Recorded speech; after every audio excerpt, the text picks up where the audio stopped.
সর্বশেষ সংবাদ সবার আগে জানতে আমাদের সঙ্গেই থাকুন। শুরুতেই জানিয়ে দেব প্রধান শিরোনাম। জানিয়ে দেব এই মুহূর্তে হাতে পাওয়া সর্বশেষ গুরুত্বপূর্ণ আপডেট বাংলা সংবাদ। শুরুতেই থাকছে বন্ধ হয়েছে ভারী বৃষ্টিপাত, উন্নতি হচ্ছে বন্যা পরিস্থিতির। বাংলাদেশের পূর্বাঞ্চল ভারতের ত্রিপুরা রাজ্যে গত ২৪ ঘন্টায় ভারী বৃষ্টিপাত হয়নি। আগামী ২৪ ঘন্টায়ও ভারী বৃষ্টিপাতের আভাস নেই। দেশের উত্তর পূর্বাঞ্চল এবং দক্ষিণ পূর্বাঞ্চলের নদীগুলোর পানি ধীর গতিতে কমছে। এমত অবস্থায় আশা করা হচ্ছে দেশের বন্যা পরিস্থিতির শীঘ্রই উন্নতি হবে। এবারে জানাবো প্রধানমন্ত্রী শেখ হাসিনাকে পদত্যাগ করতে বলায় তেড়ে পলককে মারতে আসেন ওবায়দুল কাদের। শেখ হাসিনার সরকারের পতনের পর গ্রেপ্তার মন্ত্রী, এমপি, প্রভাবশালী নেতাকর্মীরা ডিবি পুলিশের রিমান্ডে জেরার মুখে রয়েছেন। জিজ্ঞাসাবাদে চাঞ্চল্যকর তথ্য দিচ্ছেন তারা। ছাত্র আন্দোলনের সময় অবস্থা বেগতিক দেখে শেখ হাসিনাকে প্রধানমন্ত্রীর পদে ইস্তফা দিতে বলেছিলেন সাবেক তথ্য ও প্রযুক্তি প্রতিমন্ত্রী জুনায়েদ আহমেদ পলক। এ নিয়ে সেদিন গণভবনে তুলকালাম হয় বলে জানিয়েছেন পলক। আসলে গণভবনে সেদিন কি ঘটেছিল পলকের সাথে, আসুন জানবো সে কথা। পুরো ভিডিও জুড়ে সঙ্গেই থাকুন। জানাবো বন্যা কবলিত এলাকা থেকে গর্ভবতী নারীসহ ৭৭৯ জনকে উদ্ধার করেছে ফায়ার সার্ভিস। দেশের বন্যা কবলিত এলাকা এবং সেখানকার উদ্ধার কাজ পরিদর্শন করছেন ফায়ার সার্ভিস ও সিভিল ডিফেন্সের মহাপরিচালক ব্রিগেডিয়ার জেনারেল মোহাম্মদ মঈনুদ্দিন। এবারে থাকছে বন্যা দুর্গত মানুষের সহায়তা করতে দেশবাসীর প্রতি আহ্বান জানিয়েছেন জাতীয় পার্টির চেয়ারম্যান জি এম কাদের। দেশবাসীর উদ্দেশ্যে তিনি বলেছেন যে যেভাবে পারেন বন্যার্ত মানুষের পাশে দাঁড়ান। এ সময় জাতীয় পার্টির চেয়ারম্যান বলেন, বন্যা দুর্গতরা আমাদের ভাই, আমরা তাদের পাশে ছিলাম, পাশে আছি এবং পাশে থাকব। এমন মানবিক বিপর্যয়ে ভাইদের পাশে আমরা সবসময় থাকব। একই সঙ্গে বন্যা পরবর্তী পুনর্বাসন কাজেও জাতীয় পার্টি দুর্গত মানুষের পাশে থাকবে। এবারে থাকছে প্রয়োজন হলে বাংলাদেশ থেকে ভারতের সিকিম, ত্রিপুরায় ত্রাণ সহায়তা পাঠানো হবে বলে জানিয়েছেন অন্তর্বর্তীকালীন সরকারের ডাক ও টেলিযোগাযোগ ও তথ্য প্রযুক্তি উপদেষ্টা নাহিদ ইসলাম। শুক্রবার বিকেলে নিজের ভেরিফাইড ফেসবুক আইডি থেকে এক পোস্টে একথা বলেন তিনি। ওই পোস্টে নাহিদ ইসলাম লিখেছেন, বাংলাদেশ জুলাই গণঅভ্যুত্থানের স্পিড এবং দেশ রক্ষায় ঐক্যবদ্ধ এবং যে কোনো সংকট মোকাবেলায় প্রস্তুত। বাংলাদেশের অন্তর্বর্তীকালীন সরকার সংগ্রামী ছাত্র জনতা এবং সশস্ত্র বাহিনী, আইনশৃঙ্খলা রক্ষাকারী বাহিনী নিরলসভাবে উদ্ধার এবং ত্রাণ কার্যক্রম করে যাচ্ছেন বন্যা কবলিত এলাকায়। বিভিন্ন সামাজিক সংগঠন, প্রবাসী বাংলাদেশি, দেশপ্রেমিক ব্যবসায়ীরাও সহযোগিতা করছেন। ইনশাল্লাহ আমরা দ্রুত দুর্যোগকালীন সময় কাটিয়ে উঠতে পারব। প্রয়োজন হলে বাংলাদেশ থেকে সিকিম, ত্রিপুরায়ও ত্রাণ পাঠানো হবে। এবং সর্বশেষ জানাবো হৃদয় বিদারক সংবাদ। বন্যার্তদের উদ্ধারে গিয়ে যুবকের মৃত্যু। ফেনীতে বন্যা দুর্গতদের উদ্ধারে গিয়ে ফেনীতে ডুবে সাইফুল ইসলাম সাগর নামের এক যুবকের মৃত্যু হয়েছে। শুক্রবার দুপুরে স্থানীয় ইপি সদস্য মোহাম্মদ ইউনুস মৃত্যুর বিষয়টি নিশ্চিত করেছেন। তিনি জানান, সাগরের মরদেহ এখন পর্যন্ত বাড়িতে আনা হয়নি। এর আগে গতকাল বৃহস্পতিবার পানিতে ডুবে তার মৃত্যু হয়। এতক্ষণ শিরোনাম শুনছিলেন, এবার বিস্তারিত। প্রিয় দর্শক, আপনি যদি এই চ্যানেলে নতুন হয়ে থাকেন, ভিডিওটি দেখতে দেখতে চ্যানেলটি সাবস্ক্রাইব করে আমাদের সঙ্গেই থাকুন। আর এই ভিডিও সম্পর্কে আপনি আপনার মূল্যবান মতামতটি কমেন্ট বক্সে জানিয়ে দিন। আর হ্যাঁ প্রিয় দর্শক, জানিয়ে দিন ভিডিওটি কোথা থেকে দেখছেন। বন্ধ হয়েছে ভারী বৃষ্টিপাত, উন্নতি হচ্ছে বন্যা পরিস্থিতির। বাংলাদেশের পূর্বাঞ্চল ভারতের ত্রিপুরা রাজ্যে গত ২৪ ঘন্টায় ভারী বৃষ্টিপাত হয়নি। আগামী ২৪ ঘন্টায়ও ভারী বৃষ্টিপাতের আভাস নেই। দেশের উত্তর পূর্বাঞ্চল এবং দক্ষিণ পূর্বাঞ্চলের নদীগুলোর পানি ধীরে ধীরে কমতে শুরু করেছে। এমত অবস্থায় আশা করা হচ্ছে দেশের বন্যা পরিস্থিতি অচিরেই স্বাভাবিক হয়ে আসবে।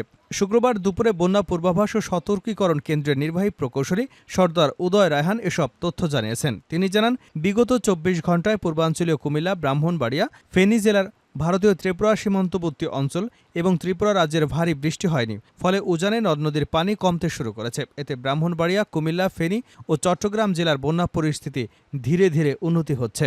বন্যা পূর্বাভাস ও সতর্কীকরণ কেন্দ্রের পূর্বাভাস অনুযায়ী আগামী ২৪ ঘন্টায় দেশের উত্তর পূর্বাঞ্চল, দক্ষিণ পূর্বাঞ্চল এবং তৎসংলগ্ন এলাকায় ভারী বৃষ্টিপাতের আভাস নেই। ফলে দেশে বন্যা পরিস্থিতির উন্নতি হবে বলে আশা করা হচ্ছে। মৌলভীবাজার, হবিগঞ্জ জেলার মনু, ধলাই এবং খোয়াই নদীর পার্শ্ববর্তী নিম্নাঞ্চলে বন্যা পরিস্থিতির উন্নতি হতে পারে। একই সঙ্গে ফেনী, কুমিল্লা ও চট্টগ্রাম জেলার মুহুরী, গোমতী এবং হালদা নদীর পার্শ্ববর্তী নিম্নাঞ্চলে বন্যা পরিস্থিতির উন্নতি হতে পারে। চট্টগ্রামের ফটিকছড়িতে আজ শুক্রবার সকাল থেকেই হালদা নদীর পানি কমতে শুরু করেছে। এতে ওই এলাকার বন্যা পরিস্থিতির উন্নতি হচ্ছে বলে জানিয়েছেন উপজেলা নির্বাহী কর্মকর্তা মোজাম্মেল হক চৌধুরী। তিনি বলেন, পানি নামছে ধীরে ধীরে। অনেকেই ত্রাণ এবং বোট নিয়ে এসেছেন, তবে বড় বোট নামানো যাচ্ছে না। আবার রাস্তা ভেঙে যাওয়ায় সড়ক পথেও সব এলাকায় যাওয়া যাচ্ছে না। প্রধানমন্ত্রীকে পদত্যাগ করতে বলায় তীরে পলককে মারতে আসেন ওবায়দুল কাদের। শেখ হাসিনার পতনের পর গ্রেপ্তার মন্ত্রী, এমপি এবং প্রভাবশালী নেতাকর্মীরা ডিবি পুলিশের রিমান্ডে জেরার মুখে রয়েছেন। জিজ্ঞাসাবাদে চাঞ্চল্যকর তথ্যও দিচ্ছেন তারা। ছাত্র আন্দোলনের সময় অবস্থা বেগতিক দেখে শেখ হাসিনাকে প্রধানমন্ত্রীর পদে ইস্তফা দিতে বলেছিলেন সাবেক তথ্য ও প্রযুক্তি প্রতিমন্ত্রী জুনায়েদ আহমেদ পলক। এ নিয়ে সেদিন গণভবনে তুলকালাম হয় বলে জানিয়েছেন পলক। ডিবি হেফাজতে থাকা আসামির সাবেক তথ্য প্রযুক্তি প্রতিমন্ত্রী জুনায়েদ আহমেদ পলক বলেন, সরকার পতনের একদফা আন্দোলনের শেষ পর্যায়ে ৪ আগস্ট গণভবনে আওয়ামী লীগ এবং এর অঙ্গ ও সহযোগী সংগঠনের নেতাদের সঙ্গে বৈঠক হয়। সেখানে তিনি তৎকালীন প্রধানমন্ত্রী শেখ হাসিনাকে বলেছেন, প্রয়োজনে তাকে বলি দেওয়া হোক, তবুও শিক্ষার্থীদের আন্দোলন বন্ধ করা দরকার।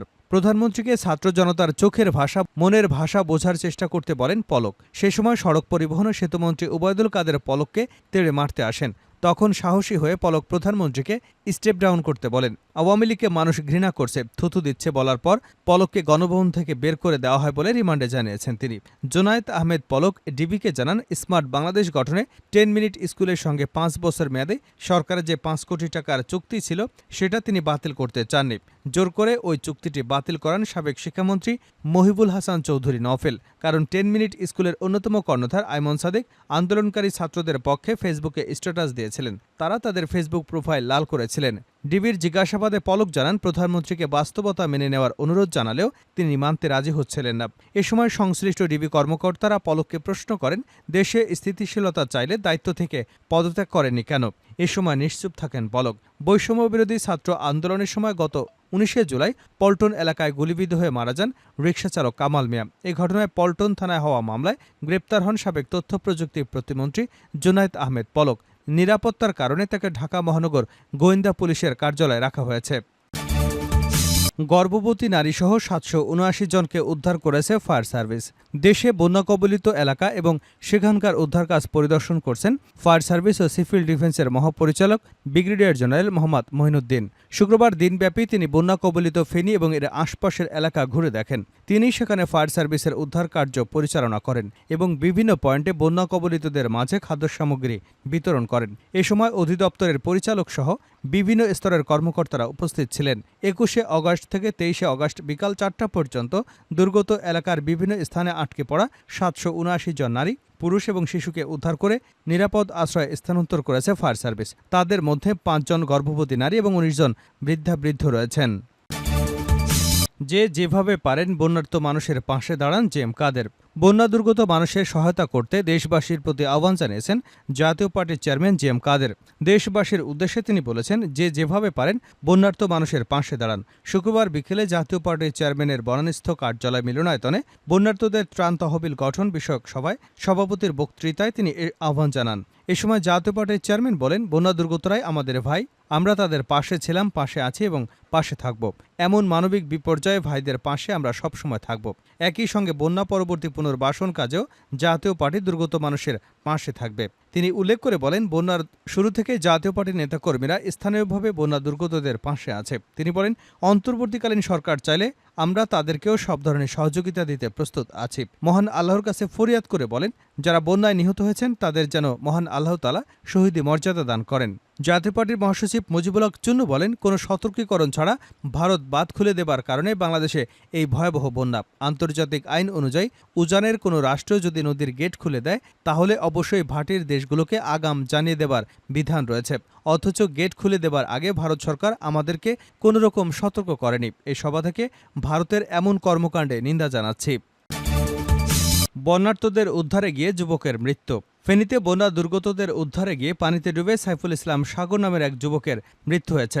আজ শুক্রবার দুপুরে স্থানীয় ইউপি সদস্য মোহাম্মদ ইউনুস মৃত্যুর বিষয়টি নিশ্চিত করেছেন। তিনি জানান, সাগরের মরদেহ এখনও পর্যন্ত বাড়িতে আনা হয়নি। এর আগে গতকাল বৃহস্পতিবার পানিতে ডুবে তার মৃত্যু হয়। সাগর লক্ষ্মীপুরের রামগঞ্জ উপজেলার করপাড়া ইউনিয়নের 2 নম্বর ওয়ার্ডের দক্ষিণ শ্যামপুর গ্রামের আলিমুদ্দিন ব্যাপারীর বাড়ির শহীদুল্লাহ মিয়ার ছেলে। পেশায় তিনি রাজমিস্ত্রি, থাকতেন চট্টগ্রামে। স্থানীয় সূত্র জানায়, সাগর চট্টগ্রামে রাজমিস্ত্রি নির্মাণ শ্রমিকের কাজ করতেন। ফেনীসহ কয়েক জেলায় বন্যা দুর্গতদের উদ্ধারে তার সেখানকার বন্ধু এবং সহকর্মীরা উদ্যোগ নেন। এতে বৃহস্পতিবার ফেনীতে বন্ধুদের সঙ্গে বন্যায় দুর্গতদের উদ্ধার কাজে আসেন। সেখানে পানিতে ডুবে সাগর মারা যায়। করপাড়া ইউনিয়ন 2 নম্বর ওয়ার্ডের সদস্য মোহাম্মদ ইউনুস বলেন, সাগর ফেনীতে পানিতে ডুবে মারা গেছেন, তবে তার মরদেহ বাড়িতে আনা হয়নি। মরদেহ বাড়িতে আনতে তার পরিবারকে সহযোগিতা করা হবে।